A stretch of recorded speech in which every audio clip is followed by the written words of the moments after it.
What is up, you guys, and welcome to the Besties in the Books podcast. I'm Ashley. And I'm Liz, and today we're talking about our favorite tropes. So what doesn't? What things do not give us the ick? If you guys have been, following along with our journey, you know that we have been focusing on things that do give us the icks. So today we're doing the opposite: tropes, things in books, book boyfriend stuff that we like. But before we get into that, fair. I don't know. It's going to be so much fun to talk about. I'm so excited. I have such a good list. Such a good list. It was super fun talking about our book icks, and it was fun talking to you guys about it too, and getting haunted by our book icks from henceforth. Yeah, and now forever. We also expect you guys to send us stuff that we do like too. Yeah. So, Both. It'll be fun. It'll balance it out. Balance it out. Yes. But first, so you guys, if you are listening to us here and watching us wherever, make sure to like, subscribe, comment, follow, I don't know, all the things you'd like to do to make sure that you see us every week, every Tuesday, or whenever you have time during the week, but that's when new episodes come out, is every Tuesday, anywhere you listen to your podcast. And if you like to watch and get some visual aids, some funny facial expressions, some awkward hand motions, then you can check us out on YouTube, where we actually are videoing this, even though we are remote podcasting. Yay. It's super fun. It is fun. It's getting easier every week, and we're loving it. So check that out. Also, get some extended content on Instagram and TikTok at Besties in the Books podcast. Follow us there. I'm like, right, what's it? Subscribe, follow. It's a follow. I think it's a follow there. Okay.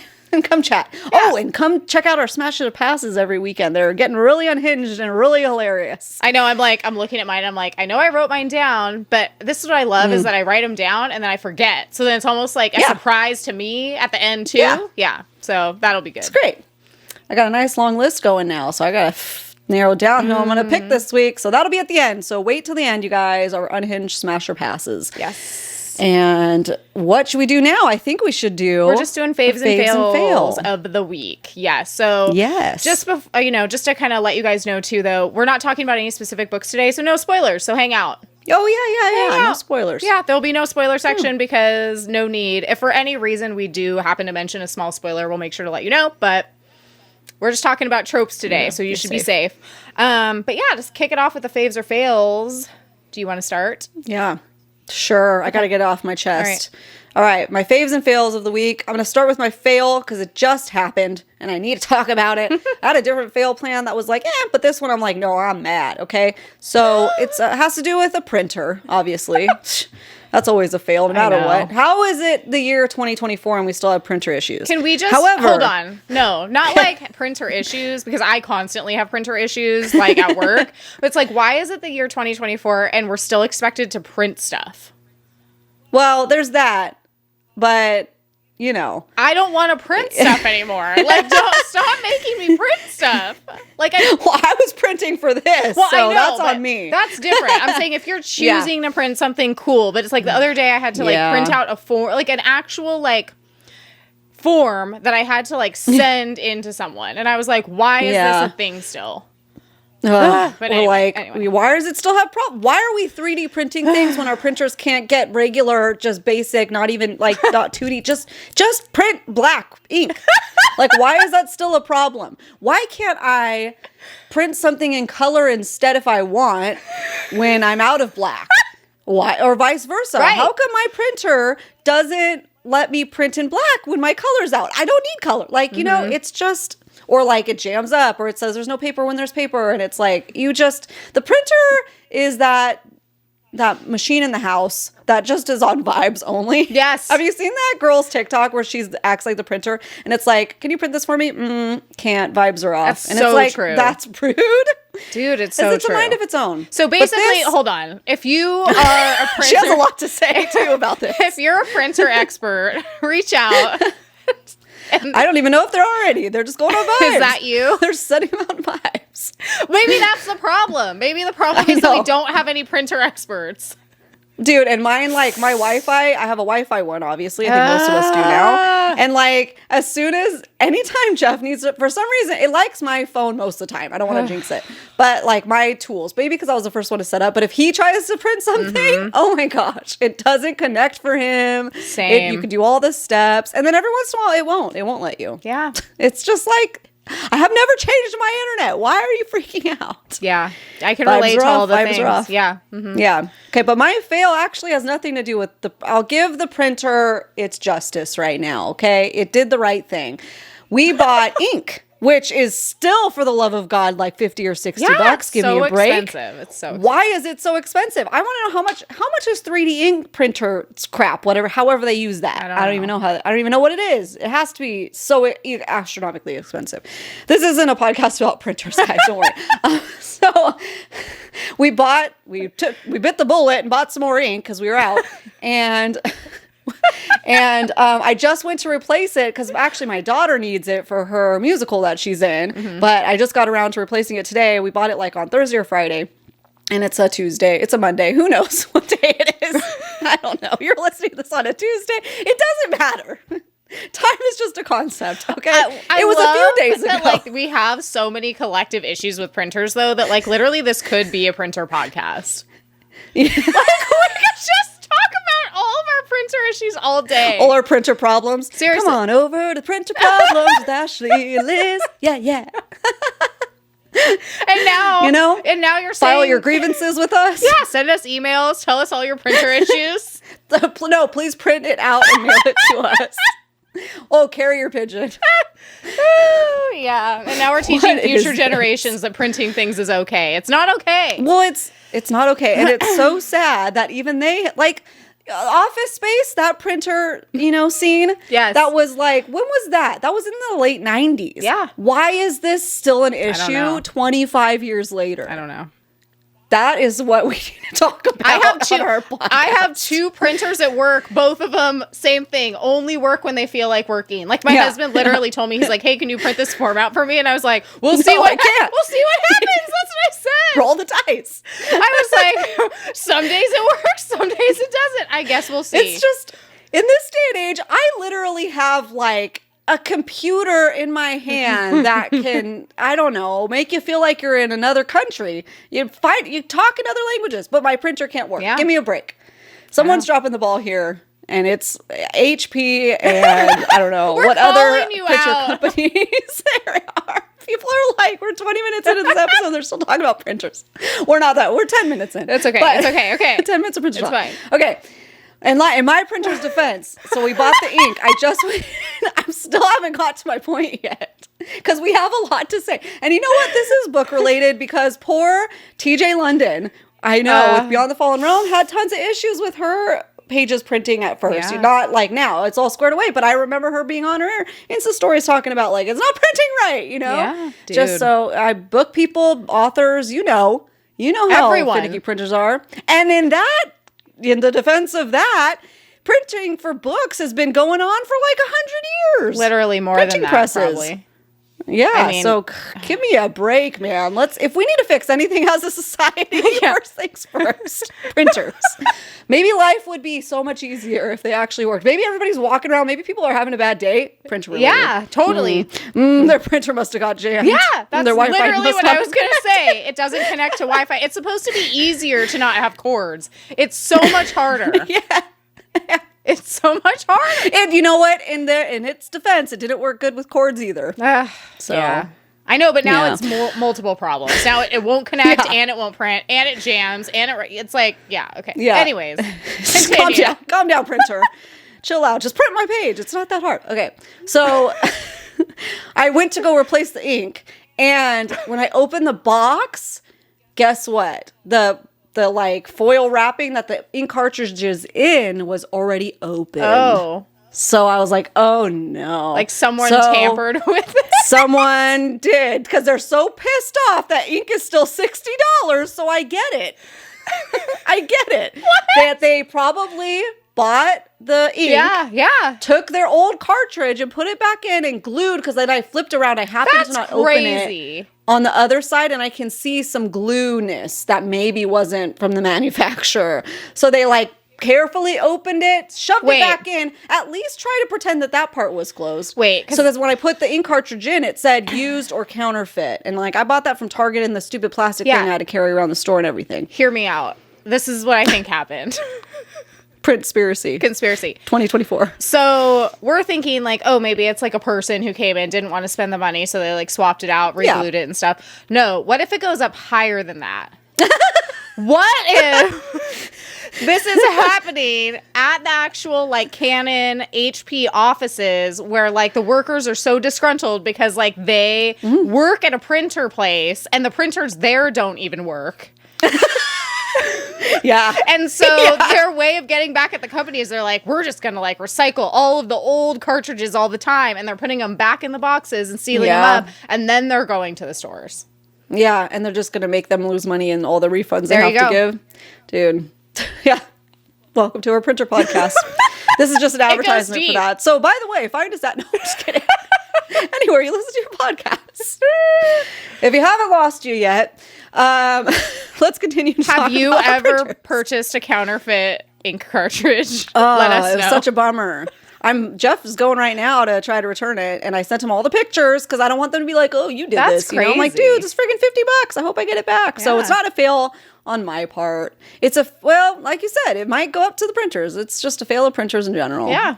Why are they still so expensive that people need to steal them? Maybe that's the problem. Yeah. So it is the printer's fault. You're right. How did we even afford them 20 years ago? Like, I'm wondering that now. I'm like, how did... Because they've always been expensive. Yeah. I was a college student and Costco once. used to refill them, but I don't think Costco even does that anymore. Yeah. And it wasn't ever always very good. It didn't last very long. So my fave is gosh, we're 15 minutes in already. That's hilarious.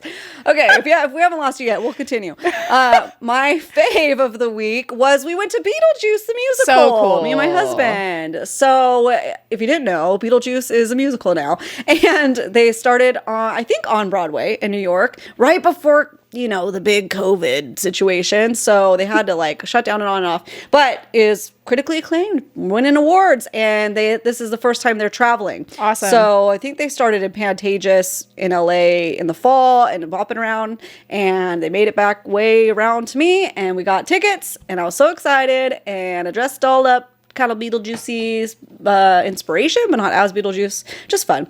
And me and my husband went on a hot date, which we're trying to make more time for, so that's a fave.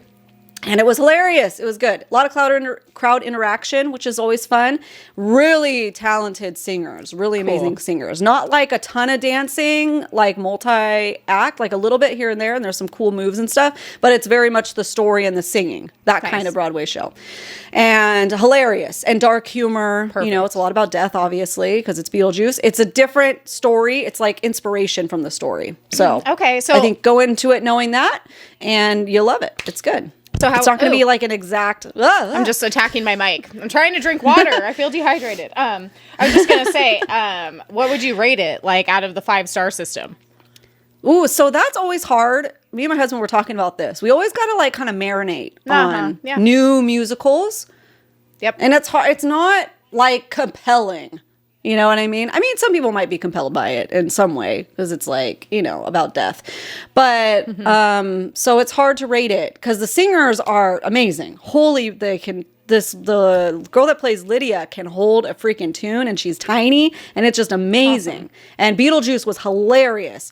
So I don't know. It's rated out of what? 5 stars? Yeah. Oh, that's hard because I would say like something as freaking like Les Miserables or something would be 5 stars. Is it at that caliber? I don't know. Would I want? Okay, I'll put it this way. I wouldn't travel far to go see it, but if it's in town, oh yeah, it's great. You know what I mean? Does that make sense? Yeah. So maybe at like a 4 stars. Like if not that they're fully enjoyable, but not life changing, perhaps. Yeah. Yeah. I guess like my book rating. I'll give it 4 stars. And maybe if I don't know. I don't know if I would need to see it again. There are some shows that you see that you would need to see again. Yeah. 100%. I feel this is like I got everything I needed. Good. That was great. I feel like that's how I am with musicals. Like I try to like I feel like I can't rate a musical until I've learned all of the songs. Do you know what I mean? That too. Because I feel like 100%. You're not like immersing yourself in this full story and experiencing it to its full capacity unless you're aware of everything that's going on and everything that they're saying, which in a musical I feel like takes at least a few times to get to. Yeah. Because sometimes you don't catch everything either. There's so much going on stage. No, I never do. There was this one character. He's only in it for like a second, but my gosh. I loved him. He was hilarious. Good. I loved him. He was like a random side character, but I was like, I would want to see more of that guy because he's so funny. He's like a guru. That's all I'll say. And it was just the best. If you've seen Beetlejuice, you know who I'm talking about. Tall, lanky guy. It was great. Awesome. So there's that. What are your faves and fails of the week, Liz? So I'll start with my fail. Just, start with the bad, then end on a good note, we'll say. I have just been having a heck of a week. It's just, this is not really a fail. It's just kind of like a, when you can kind of feel like the depression spiral coming on and you're like, okay, I really want to try to like ward this off in any way possible. Like that, I feel like was my like last week. It was kind of like accumulation of events too. Like work was very chaotic due to some things out of my control. And like, there was just a lot of stuff going on. And so it has been sunny the past like 3 days. And I feel like that's been helping so much. Cause it's like, just going to work, like I work in, a windowless room all day. Yeah. And then I come out and it's gloomy. I go in and it's gloomy. You know what I mean? It's like that can like really wear you down after a while. So for sure, the fact that it's been like super sunny the last few days has really been helping. So my fail would just be that I haven't been like mentally doing great for the last week, but I feel like it's coming back. So instead of like falling into the pit of despair, I just kind of like circled around the edge for a while. And now I'm like floating back in up. The toilet, if you will. In the toilet, edge of the toilet together. Yeah, but I didn't go down the drain. Yeah. I just didn't get flushed. I didn't get flushed. I just kind of hovered and now I'm back out.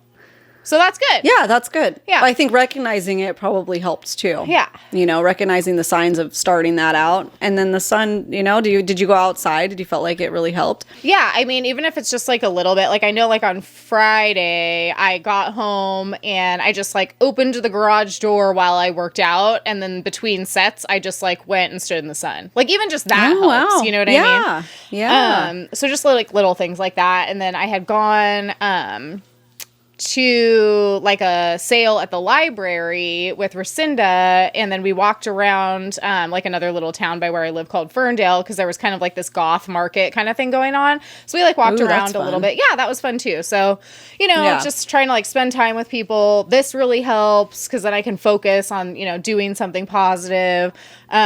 But yeah, I just wanted to talk about that because I feel like it helps other people too to like know that, you're not the only one who's like going through this kind of stuff. I feel like we all kind of go, it's our ups and downs all the time, but the sunshine makes a huge difference. There's some weeks that you're just like, God, you can't, like you have so much to do and that almost makes you shut down. Yeah, that's exactly how I am. I can't get it done. It's like too much or maybe even not. Like it's just, I can't. Like you just shut down. Yeah. And it's hard pulling yourself out. It's like you don't know. It's like there's almost two. My husband's always like one thing at a time, and I totally get that. But it's almost like, well, I get stuck in the like, which even one to start with. And then I just completely don't want to do, like, I don't do anything. Shut down. Yeah, exactly. Yeah. And that's kind of how I was feeling. But like I said, I feel like this has really helped and just like, being able to go outside has helped. So we're doing better, but that was definitely my like little, I don't want to say I'm failing, but you guys know what I mean. My crappy thing of the week. Exactly. Well, yeah, that's kind of what it is. Yeah.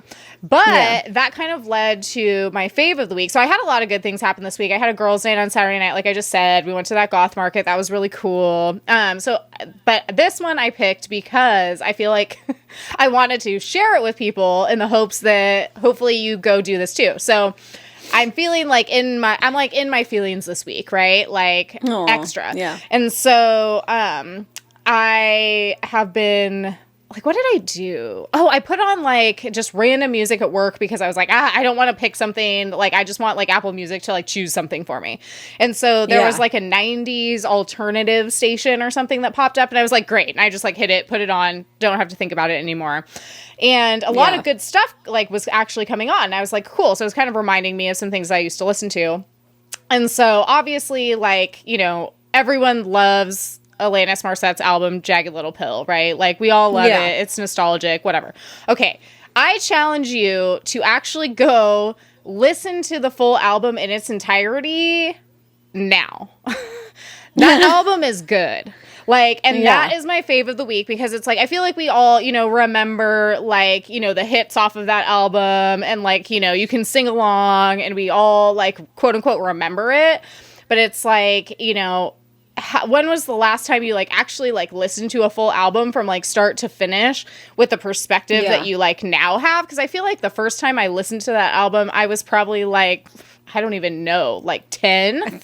Yeah, probably 10. Yeah, it's like, do you even get it? No, you don't even get anything at that point about what she's talking about. Yeah, you don't. So, and over the years, like I said, it's like you kind of hear the hits, they come on, you sing along, you don't really think much of it. And I was like listening to it, and I was like, wow, this is actually really, like, I need to look up how old she was when she wrote that album. Because that would make me curious. But yeah, as a 35-year-old woman, it just hits completely differently, and it was so good. So I'm like, go listen to it. I think that it would resonate with a lot of you guys because I know that we have a lot of similar musical interests, media interests. But yeah, so that was my fave of the week, was like rediscovering that album on like a deep level, like when I first listened to it, but different. Aw. Yeah. Nostalgia feels. Nostalgia feels, which kind of goes along a lot with like, kind of what we do on this podcast too. Millennial stuff. Yeah. Millennial for sure. stuff. But anyways. For sure. Okay, so let's get into our fave things in books. It's the same thing. Our non-icks. Our non-icks in books. Non-ick. We're starting off with our 5 favorite tropes. So things that don't give us the icks, things in books that we absolutely love. And then we're going to go into what we love in book boyfriends. So let's start with tropes, and then we'll go from there. Sounds good. Do you want to start? You want me to start? You go ahead and start. Okay, I'll start us off. I'm excited. I'm excited. Okay, so I'm like, let me pull them up, make sure that I've got them here. Okay, so I just put my top 5 favorite non-ick tropes. Okay. Is this in order or in any order? Doesn't matter. I didn't put them in an order. Okay. I mean, I think like probably subconsciously I like, you know, obviously I'm going to list my favorite because it's just going to come to my head first. Yeah. You know what I mean? Yeah. But okay, so my number 1 trope that I love is enemies to lovers. Mm-hmm. It will just always be a classic. I love it so much. There's nothing wrong with it. I've never read, I'm like, have I read an enemies to lovers that I disliked? I don't know. I think maybe if it comes into like bully zone, then it's not. Yeah. You know, because I'm like, is that even? Yeah, because that could be that could be enemies, but like childhood enemies that like they're a mean bully. That would not be the kind that you enjoy. I would say me neither. No, agreed. Yeah, it's a different. So, that's like bully. I don't know. Bully love. What would that be? What would that be called? Bully love. It's just bully romance. Bully romance. Okay. Yeah, which is not really my thing. Mm-mm. Yeah. So enemies to lovers, number 1. My number 2 is fated mates. Mm-hmm. Oh, such a good one. It's so good. It never gets because it can be old. so many different ways they can take it too. You know? Yeah. Like, because it could be like almost like a forced, you know, into love kind of fated mates thing, or it could be like a soulmates kind of thing. Can be just taken in so many different avenues. It could be enemies to lovers, but they're fated mates. It could be so many things and more. Yeah, it could be like a soul bond. It could be like exactly. There's a lot of different stuff. Lots of fun with that. So fated mates, number 2. My number 3 was morally gray men / touch her and die. Mm-hmm. So that's like just ties in so well to the enemies to lovers trope for sure. Number 4 was one that I was trying to figure out how to like word because I wasn't really sure exactly like how to say it. So I just put mutually healing trauma. Yeah. So that's almost very like dark specific, past trope. Not dark past, Yeah. but like difficult past, traumatized past. Yeah. It's like you like to see a growth arc almost. Yeah. Or like, or It's bonded. like a concept. Trauma bond. Trauma bonded. Yeah, Almost. but like not with like a negative connotation. Yeah. Because I feel like lots of times like when people say trauma bond, it's like you're only together because you went through like a traumatic experience together simultaneously. That's not really what I mean. Okay. It's kind of like that concept that like 2 people, you know, with very troubled pasts for whatever reason are able to come together and help heal each other. That's beautiful. Yeah, I love that trope. I think that it's it like speaks to you, or speaks to me, I guess I should say, and probably a lot of other people on like a really realistic level. Yeah. Even if it's like in a fantasy. Yeah. You know what I mean? In a fantasy book. So love that. Okay, and then I put this in there because I was noticing that it's like obviously a common theme, but not in the way that I feel like we typically talk about it in books. So my fifth favorite trope is age gap. And the reason why I put this is because I think when people think of age gap, they're thinking romances where, you know, it's your best friend's dad, or it's, you know, the top CEO billionaire guy at the office and you're the secretary or whatever. No, that's not what I mean. Although that's fine too. Like we enjoy that from time to time. But more so what I mean is every single time that I like a guy in a book, it's usually because he's some type of like fae or vampire or someone who's like hundreds of years old. Yeah, like a good 500-year-old dude, you know? Yeah. Where they're not creepy, and but they know, but they're smart. They're not idiot boys, you know? Yeah. So, but then they're good looking because they're fae. You know? I agree. Exactly. Yeah, age gap, like but the age gap needs to be like 500 years. Okay? Yeah. And she needs to be like 20s or 30s, or, you know, not underage. A gap. I do struggle with that a little bit, where the FMCs, I feel like lots of times are like 18, 19, 20. And, you know, I feel like there just ain't no way that he's going to be 500 years old and so experienced and be like, you're 18 and don't know anything, but I'm going to choose you. Yeah. Maybe, but I don't know. Seems unrealistic. So I just have to put myself in their shoes and be like, well, I'm 35. It's fine. Yeah. Yeah. You know what I mean? Yeah. Yeah, for sure. I feel like I was going to say something else in response to what you said before, and now I can't remember, but maybe it'll come back to me. But yeah, so age gap, but maybe not in the way that you think of age gap, more in like a fantastical fantasy sense. Yeah. Yeah. Fantastical age gap. Fantasy age gap. Yes. Okay, so we've got enemies to lovers, fated mates, morally gray men, mutually healing trauma, and age gap. Okay, so those are my 5 favorite tropes. Nice. Clean, concise. I like it. So my 5 faves, I'll do it in the same style you did it. So starting with my favorite, I have to have this. This is like a make or break for a book for me. Is a good twist or 5. I love a good twisty book with like, ooh, whoa, didn't see that coming, or like having to like puzzle things together. But, you know, I love it in a fantasy book because it's such a different take on it for me. So that's what always keeps me on the edge of my seat reading. That's the kind of books that I like. Number 2 would be a redemption arc. I love a good redemption arc. I'm a sucker for those. I love seeing characters that are, is it 3-dimensional and not just a surface level character, because we all grew up with the villains, you know, and having our soft spots. And that's why those retellings of villain stories are so popular right now, is because we always wanted to see like the other side, you know? So especially villain stories with the redemption arcs. I love to see a bad guy, like not necessarily turn good, but like understand why where they came from. Are the way they are, you know, or maybe they're like not bad for her, you know, obviously those things. And then generally speaking, I need a good slow burn. I don't want them I don't want them falling in love right away and getting down to the nitty gritty. I want it to take time and build up tension and all of that. So I'm a slow burn lady. I can appreciate that. Yep. Yeah. And then, as long as it's not a slow burn to nowhere, I like it. Yeah, because that's the most annoying thing ever. Like, don't create all this tension and then fizzle out like a sad birthday balloon. Nobody wants that. No one wants that. And then I also have enemies to lovers. That's my number 4. I do love that. And like I need like a push pull. I don't love them both to be in love right away if we're talking like romance and couples and stuff. So fun enemies to lovers, or even it doesn't even have to be romance related, but friends. Like that's always fun too. Friends being like, you know, butting heads at first and then like, wait, but you're cool. Let's, you know, party.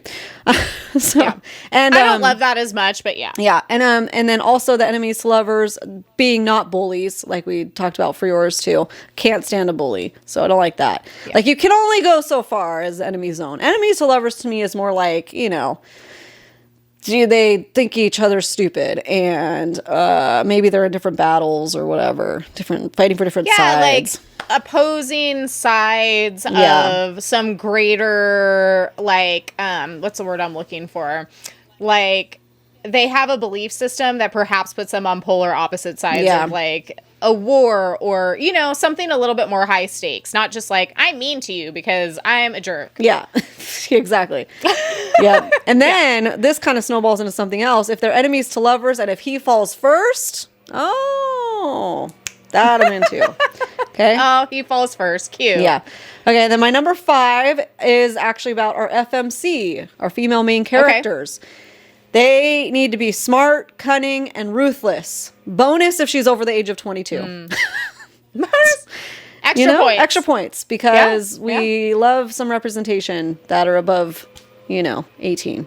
Yeah. So, yep, I love a good, I don't like a dummy when it comes to men or our female characters. I don't like a dummy running around with a sword or whatever. Agreed. Agreed. So it's really hard to read books where the main characters aren't so smart. Yeah. So. You are going to, like, if you haven't, like, so for book club this month, we're reading When the Moon Hatched. And the FMC is such a badass. I think I'm in 3 chapters in now from the gym. And she is awesome. Yeah. So. Yeah. I love it. Ooh, I was going to say, you're going to love her. Yeah. So, yeah, that's exciting. Yeah. Cool. Okay. So, all right. So we've established our top 5 favorite tropes. Yes. Things that don't give us the ick. So that's awesome. So, okay. So you guys had asked us what our top, like, book boyfriend qualities were. So we thought that it would be good to kind of, like, roll this into this episode because of the fact that it's so closely related. For sure. I almost had to, like, describe it not in the same way as my favorite tropes because some of them were, like, so similar. Yeah. Okay, so my top 5 book boyfriend qualities. That's what I called them. So my number 1 is that they have to be morally gray. They have to have the touch her and die vibes. They have to be grumpy. Yeah. So, like, if I were to, like, pick any, that's exactly what I would describe for you. Yeah. Like, I feel like for me, it's like they do bad stuff, but mostly for the greater good. Yeah. Right. So that's what makes them morally gray. Although I will say I will enjoy, like, just a guy who's bad sometimes. Yeah. Like, you know what I mean? Like, that's also fun. But it's like the whole concept that he's doing whatever horrible, atrocious acts he's doing it because the world could be a better place. If he just killed a few of these bad guys. Or whatever. Yeah. It's actually kind of funny because my husband and I just yesterday we went and saw, I keep forgetting what this movie is called, but it's the new Henry Cavill movie. And all the previews made him look super unhinged, and he always plays, like, at the worst, a morally gray guy, right? Like, but he's usually always, like, he's like Superman, right? He's good, generally. Yeah. But it just showed him looking super unhinged, and so I know everyone was talking about it, and I was, like, kind of curious, like, oh, is he actually going to play, like, a bad guy? Well, he was a little bit, like, I would say mildly unhinged in this movie, but no, like, he's killing Nazis. That's what's going on.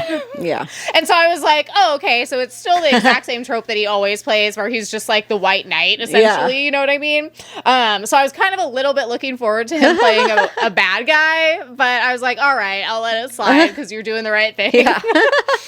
But yeah. Grumpy is also important. Like, there's nothing more unattractive to me than a guy who's just too nice, like, too sweet off the bat. Like, they need to be grumpy for me to like him. I don't know. Yeah. It's just a thing. Fair enough. Or at least, like, have a little bit of, like, a rough exterior. Yeah. You know what I mean? Yeah. And so this kind of edges. Yeah. And so this kind of goes into my next one, which is. This is, like, wildly specific because I didn't know how to, like, word it better. I put, would follow me to the ends of the earth and do anything for me and likes me, but no one else. Yeah. Yeah. So it's like, I don't know, not necessarily a golden retriever because he's grumpy about it. Yeah. Yeah. He doesn't, like, change who he is just because he likes you, but you're the only one he likes. And he's going to treat you good. But not in a gross, icky way. I shouldn't say gross, icky. Not in, like, a overly sweet kind of way. Yeah. Or a borderline's, like, cheesy, I guess. Yeah, and it's like, to everyone else, he might seem very like, I don't know what a better term to put would be, like gruff. You know what I mean? Yeah. Just like, but I get it. You Yeah. know what I mean? I understand what's under there. Yeah. I like that. And then so my number 3 is has magic. Yeah. Yeah. So Shadow Daddy has magic. Like, I mean, Yeah. we all love that. And then number 4 is I put like overly obsessive. So like the whole like my wife, mine trope is very important to me. So he has to have that quality. And then my number 5 is a dirty talker. Yeah. Yeah. There you go. Because I feel like all the book boyfriends, like, they are not created equally in that department. Yeah, You know what I for mean? sure. Like, you definitely have some lady authors who can write a good dirty talking man, but it's not all of them. Yeah, that's for sure.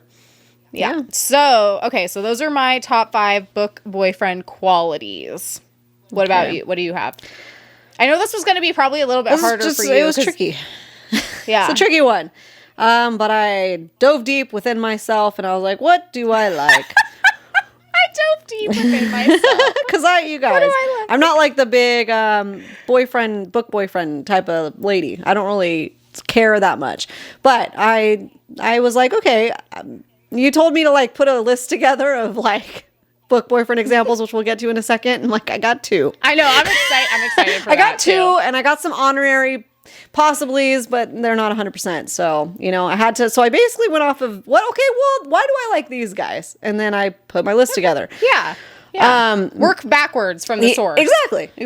It worked. It worked out. Okay. So my number 1 thing that I always love is misunderstood. So kind of a little bit like what you were saying, where, the world all thinks it's this, but the real them.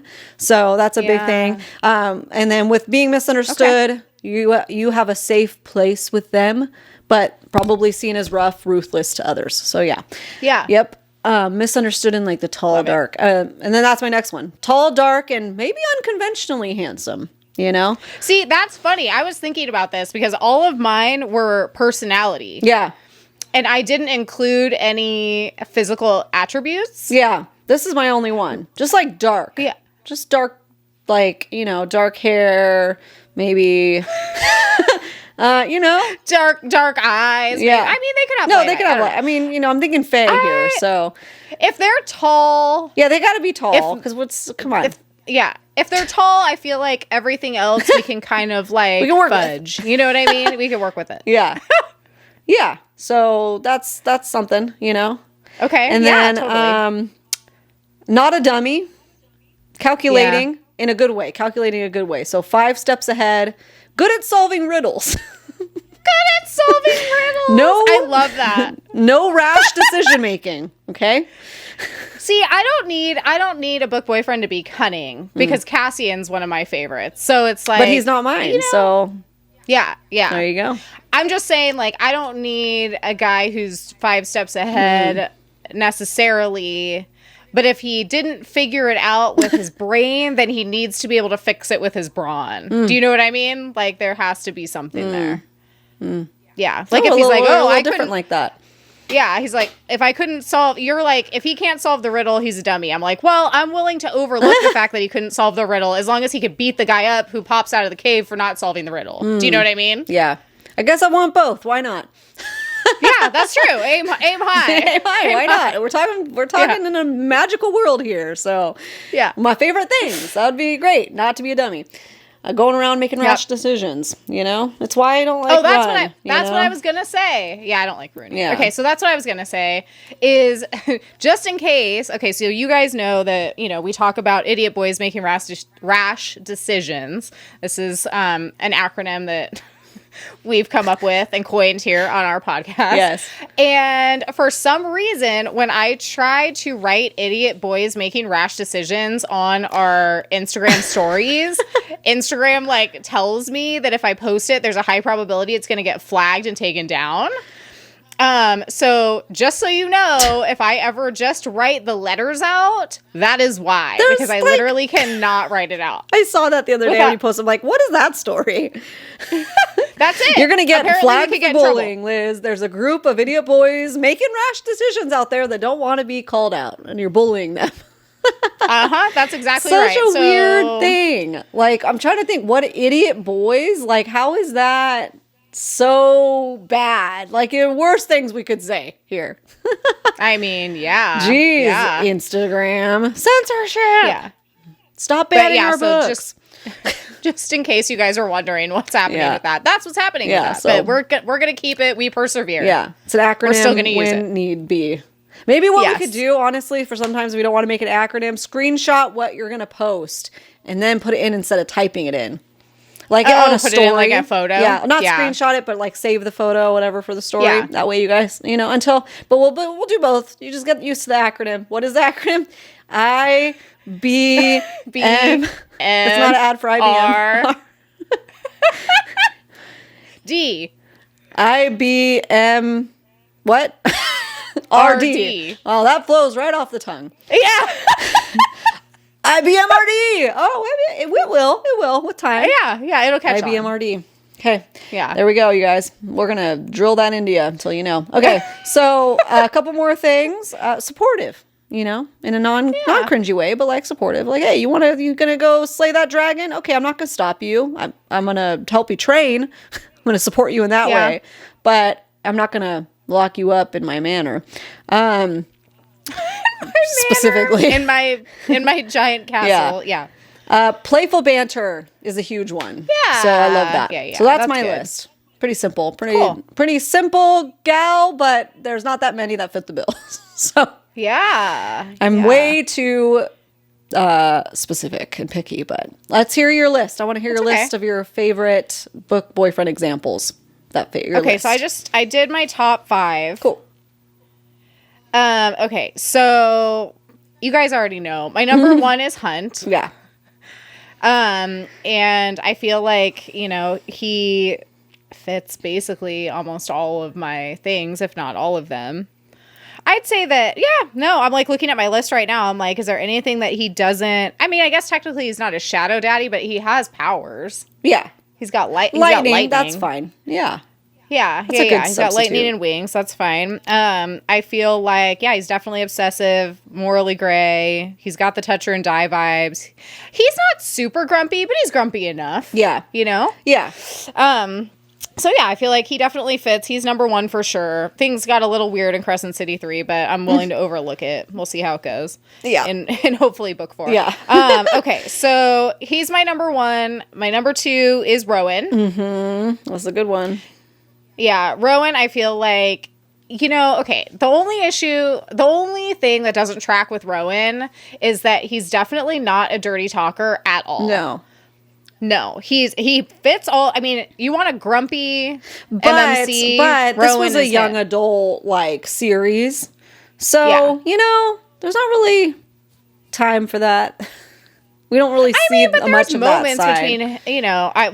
Yeah, but that is the vibes I get from him. I agree. Yeah, he's super grumpy. He is definitely toucher and die. This is where I came up with this. Would follow her to the ends of the earth, do anything for her. Obviously he's got magic. I will say though, what he makes up for, because probably the fact that it is more YA, what he makes up for in not having that kind of I don't know, more dirty side to him is that he does say very profound things. Yeah. Extremely profound. The words that come out of I can't even talk right now. The words that come out of Rowan's mouth, I'm like, Jesus Christ. Yeah. And he says it in a way that's not cheesy. Exactly. Yeah. I'm like, how does this man say these things and not make me want to cringe in on myself? Yeah. It's an art. It's truly a skill, an art. Basically, it's am I in love with Sarah J. Maas? Maybe. You know what I mean? It's maybe that's what it is. I don't know. Sarah, help us out. Okay. So he's number 2. My number 3 is Slade, who is very, very underrated, and I will scream this. Anyone who has read the whole Plated Prisoner series, is in this bandwagon with me, because, just not enough people know Slade. Not enough people talk about him. Slade Ravenger, he is a shadow daddy. He is one of the dirtiest talkers in like a fantasy book ever. Yeah, he's great. He's very, very morally gray. Yeah. Arguably leaning into the, is he morally gray or is he just a bad guy kind of zone from time to time, which I appreciate. So love Slade. Everyone should read those books. Obsessed. And then we have Cassian. Who's classic. I feel like he's a little bit more easygoing maybe than like my other guys that I've picked. They have snowball fights. Come on. I love that, you know, I'm very much a Nesta, and so I love that he like balances her out. Yeah. And, you know, obviously he has a lot of other amazing attributes as well, but I feel like, you know, their story specifically like really, I don't know, really sticks with me. Yeah. And so Cassian has a special place in my heart. Plus, I mean, come on. Who doesn't love one of the Bat Boys or all of the above, for sure. you know? And then my last one, so I did 5 and then I did 1 honorable mention because I didn't want to like go on and on forever. So my number 5 is Rain. Oh, from Serpent and the Wings of Night. So vampire. And yeah, I feel like he almost falls a little bit more into the like Cassian zone. Yeah. Yeah, I see that. So where he's like, he fits a lot of the bill, but at the same time, he is a little bit less. He's not like as dark and, you know, quote unquote, potentially evil as like Slade, for example. He's a little bit more, on the, I don't know, like he's like a big teddy bear kind of side. For sure. Know? Yeah. I agree. But I mean, he can still hold his own in a battle. I mean, you know? Yeah. Which is what we need. Yeah. So, okay, so those are my top 5. So we've got Hunt, Rowan, Slade, Cassian, and Rain. And then I have 1 honorable mention. Okay. Do you have any idea who my honorable mention would be? The Witcher. Oh, okay. I didn't put The Witcher in here because I haven't read the books yet. So otherwise, he might be in there. But I've only seen the show, and so until I read the books, I feel like I can't put The Witcher in there. So he's from a book that we've read together. Okay. He's very tall. He's very tall. He's very, very tall. I forgot all the books that I've ever read my entire life. Specifically Last Year. Okay. So my honorable mention is Lorcan. Oh my gosh, poor Lorcan. Okay, hang on. I got to add to my list.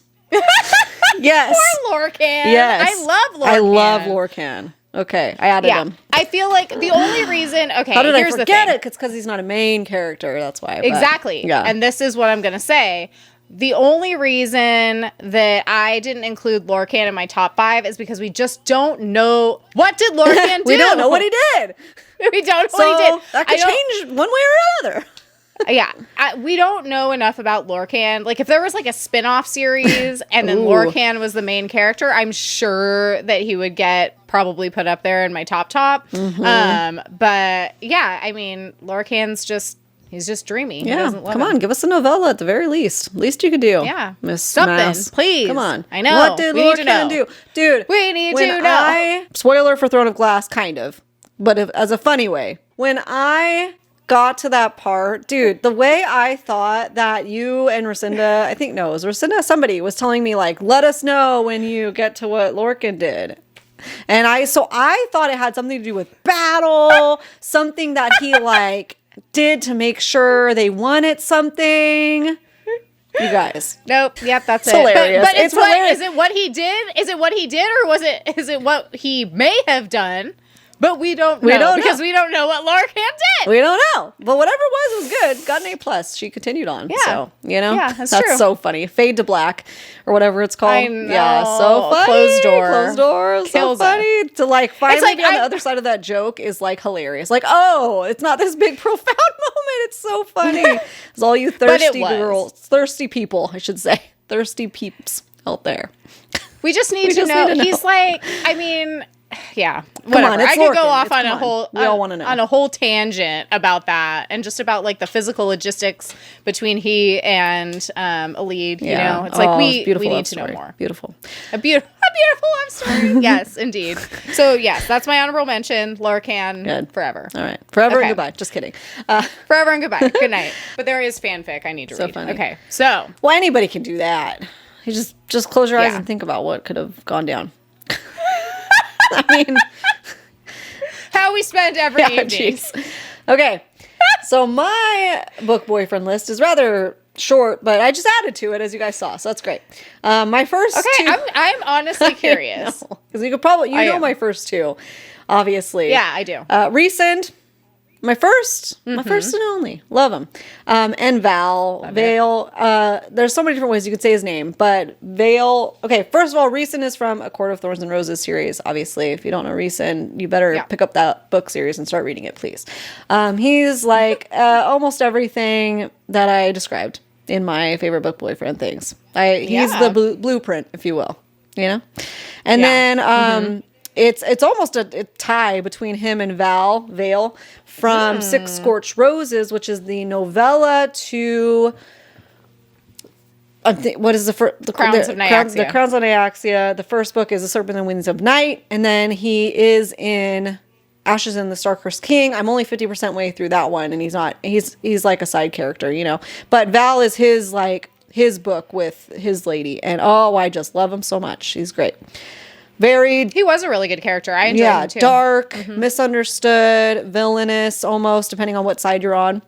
Because there's lots of different sides in that vampire war. Tall, dark, unconventionally handsome, maybe. I don't know.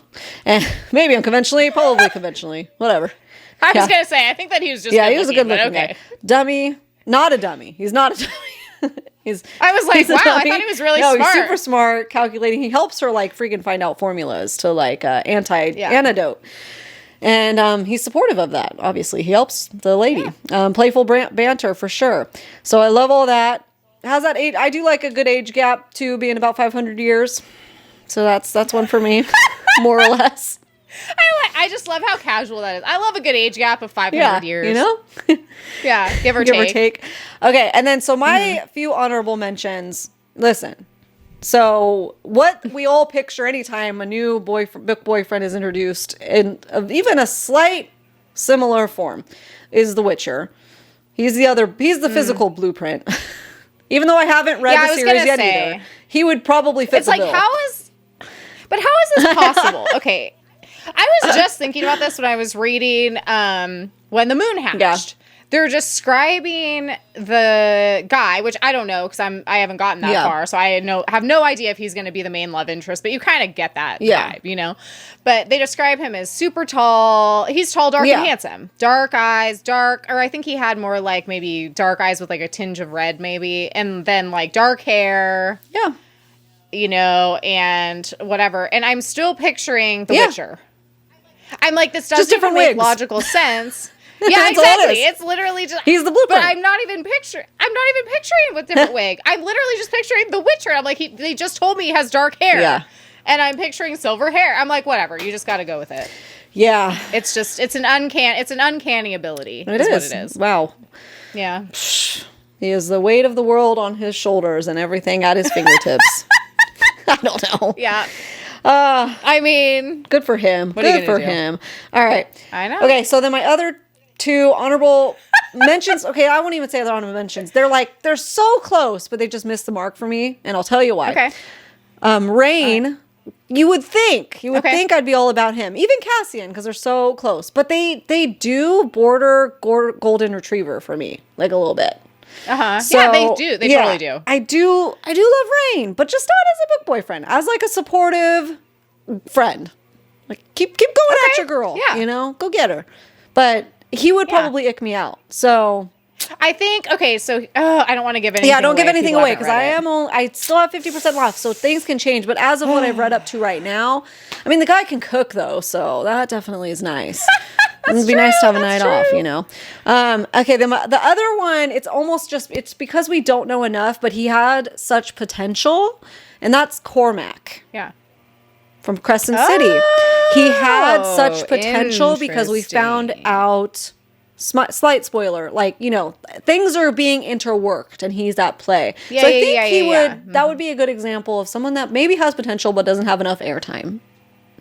Yeah, totally. I can see that. He fits all the bills on the things. But there we go. That was me like just really trying to stretch my brain here and think of some examples. So there you go. Wait, so where does Lorcan fit in there? I skipped over him because we went on. Well, we talked about him for like a good 10 minutes. So he would be right there with Reese and Val, Lorcan, for sure. See, but what is he? Because I skipped him again. Dang it.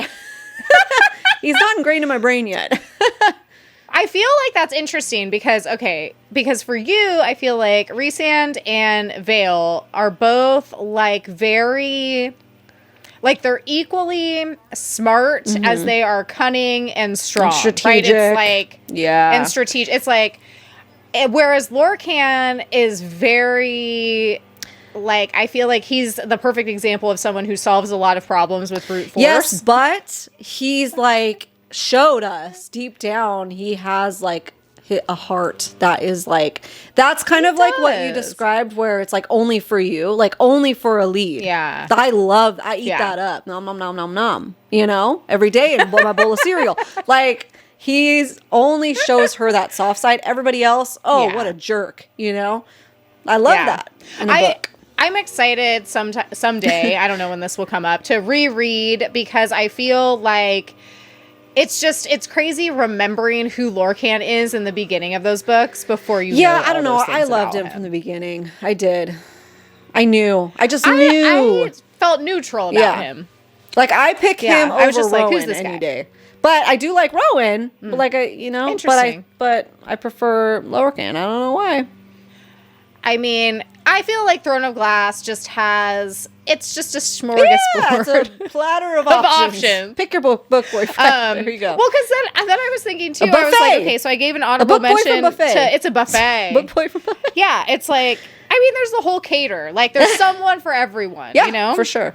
But it's like, I put Lorcan down as an honorable mention, but it's like, I feel like, now that we're talking this out, it's like Aedion needs to get an honorable mention okay, too. So the problem with Aedion is I don't have a good visual aid for that one. I picture like not anything attractive for me in my taste. like a oafy kind of Brody guy, even though he's not. He's really good with a sword. It's just a bad like visual that I get. Interesting. So sometimes that's the problem. It's me. I'm the problem. It's me. Is I don't get a good like, because I already had like 2 or 3 guys playing by The Witcher in that book. I couldn't have Aedion be him too. Yeah. It's just him over and over and over again. It makes no sense. He's just talking to himself. He plays the whole cast. Costumes, you know? Yeah. No, I mean, and this wouldn't work on you because now I know how you feel about Alexander Skarsgård, but he's my go-to blonde guy. So it's like, if there's a blonde guy like Aedion, I'm like, oh, well, obviously he looks like Alexander Skarsgård when he's playing that Viking. Okay, you know who I picture as like Aedion? Who? Oh, God. You know, this is going to be so inaccurate, and this is my problem. Okay. You know, in Mulan, the what is it? The Hunts? Who is trying to attack Mulan? Who's the main villain? Yeah. Why do I picture him? What is wrong with me? That's so interesting. But like different, but like the same font. I don't know. The same font, but like the same build. I think that's what it is. Like the little head with like the hair. Even why? I don't know. Weird. Or like, okay, so for sticking with animated characters, he would look more like Hercules. Yeah, I know. I don't know where I got this. I mean, he should look like Aileen, but a boy. Aelin, whatever. Yeah, exactly. So why is this such a problem for me? I don't know. I don't know. That's hilarious. I don't know. I'm really bad at that stuff. That's why it's good to just do a fallback of The Witcher. Yeah. Who's your fallback? Who's your Fallout boy? That's what it means this whole time. Fallout boy. Who's your Fallout boy? Okay. Time for some... Well, I feel like I want to say where we're going. Sorry, I want to say where we're going with this. Over here, we didn't tell the people what we're doing with this information. What are we doing with this information, Liz?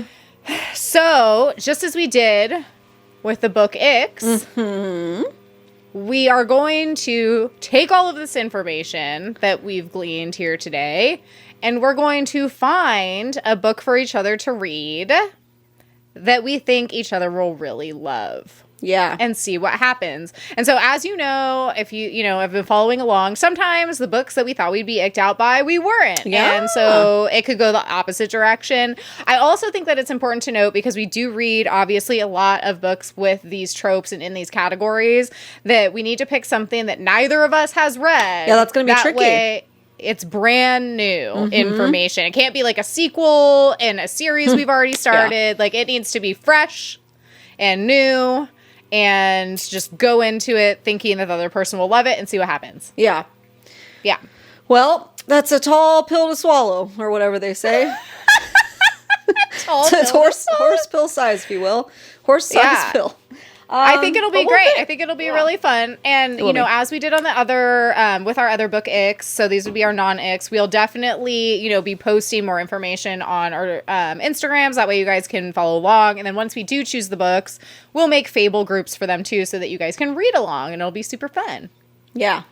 So yeah, join we'll us, report join back us. on that in the next, I don't know, little bit here, so that we could actually like do some research and decide what we want to read. Go from there. Yeah. For sure. So now, now that we have that out of the way, now we can wrap it up with a little bit of a smash or pass. So I'm curious. Let's have you go first. Okay. You guys, this is inspired by that reel that I made. Nostalgic reel. Oh, no. Oh, no. This is the thinker, I think. Okay. I got to think on it. I don't know about you. Okay. The Goblin King. Oh. From Labyrinth? Labyrinth. David Bowie as the that's Goblin a smash King. for sure. Yeah. Yeah, 100%. Well, okay, and hear me out on this. Like, I don't know that I'm necessarily, like, attracted to the Goblin King in the typical sense. I don't think that I'm attracted to David Bowie in the typical sense. Yeah. I think that that character specifically, but also David Bowie as, like, a persona, was almost like a sexual awakening of some sort for a lot of us. Also, I think that his type of character kind of paved the way for a lot of these tropes that we do enjoy. True. Spitting facts. So I think that's what it is. The Goblin King is like, you know, however old you are when you first watched Labyrinth, you're what like... he stands for. What he stands for is everything that we would grow up to want in a man, even if we didn't realize it at the time.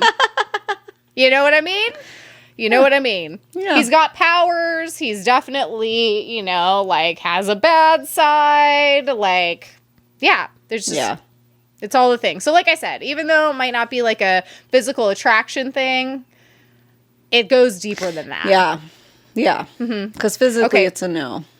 Physically, it's a no, although the hair and the pants and the makeup, yeah. I mean, it would be a fun time. It would be interesting, if nothing else. But what about you? I'm curious. Yeah. Like I said, it was going to be a thinker. And I think I'm going to have to smash, like you said, because all the things that you said, you've convinced me.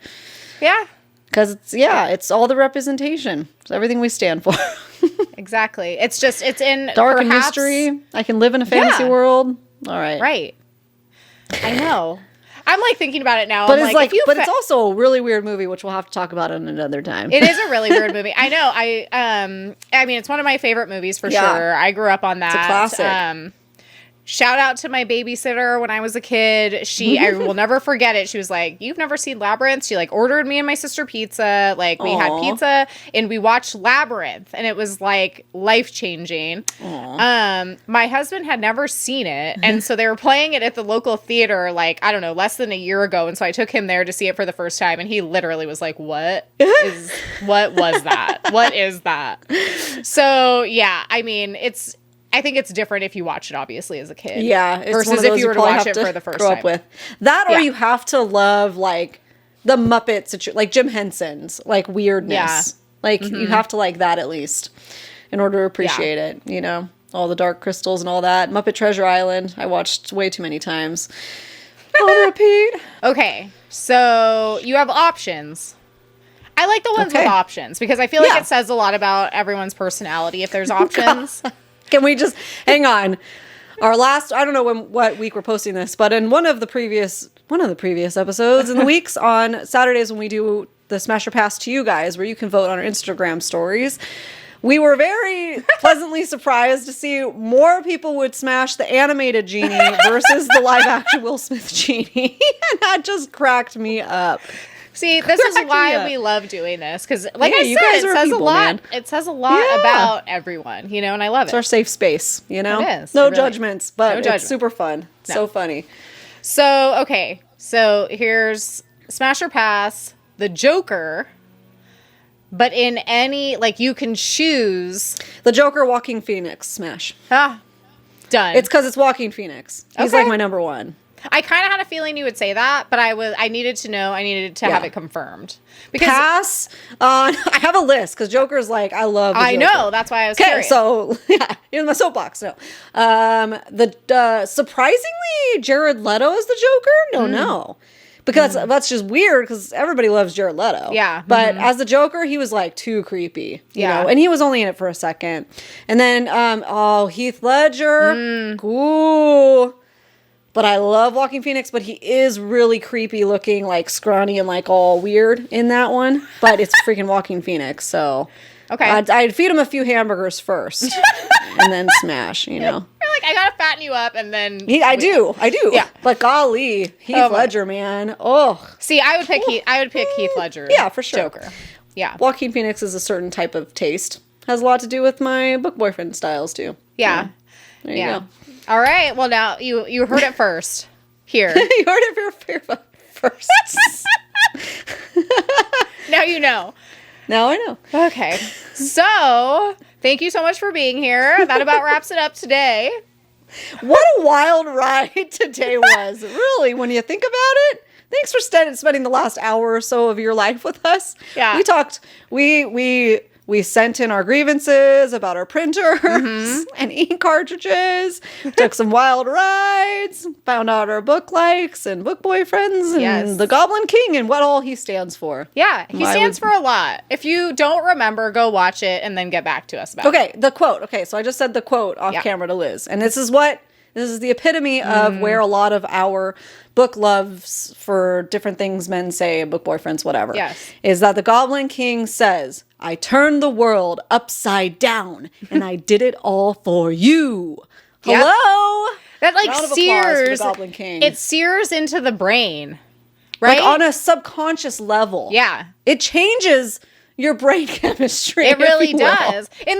People acknowledge this all the time with things like Disney movies, right? It's like my husband says, he's like, you all are so brainwashed. And I'm like, maybe, but that's okay.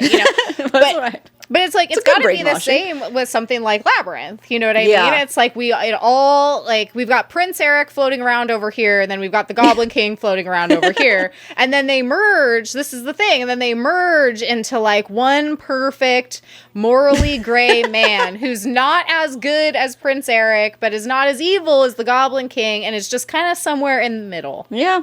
And that's where we are. Because you know what we're taught, or what we've taken from all of that, I think as a kid, as I was hoping, I don't know what I'm saying, is that people are multifaceted. Give me a two-dimensional character, yuck. Give me a surface level, no thank you. I want to get down to the nitty-gritty, and if I'm the only one that gets to see it, I'm good with that. A+ all around. I love it. 5 stars for me. 5 stars from everyone. Goblin King, 5 stars. 5 stars. 5 stars. Good. All right, guys. Well, thanks again for being here. And I guess we'll see you. Before you go, Before you go. What? Smash the smash button. Smash the subscribe button. Subscribe. Follow us. Don't forget to do all that. That's it. That's all I want to say. Don't forget to hit us up on Instagram and TikTok at Besties in the Books Podcast. Rate and review us. That would be now I'm even in cooler. a weird mood. Yeah. Oh, I guess, you should do that. I've heard. I've seen. You know what? Thank you. There are a few 5 stars on there. Oh, that's awesome. And thank you for not having anything less than that. No. Remember, I saw we talked about this. Some of you guys took time out of your day to rate us on, I think it was Apple and Spotify podcasts, and gave us 5 stars. Thank you so much. If you guys have time and you feel like writing a review for us, that means a lot. And I guess it helps us and stuff. So I don't really know much about that world, but people always say it on podcasts. So I'll say it too. Rate and subscribe and follow and review and all the things. Do all the things. If you guys are great. You guys are awesome. Okay, cool. All right. You guys, we'll see ya. See you next Tuesday. Bye.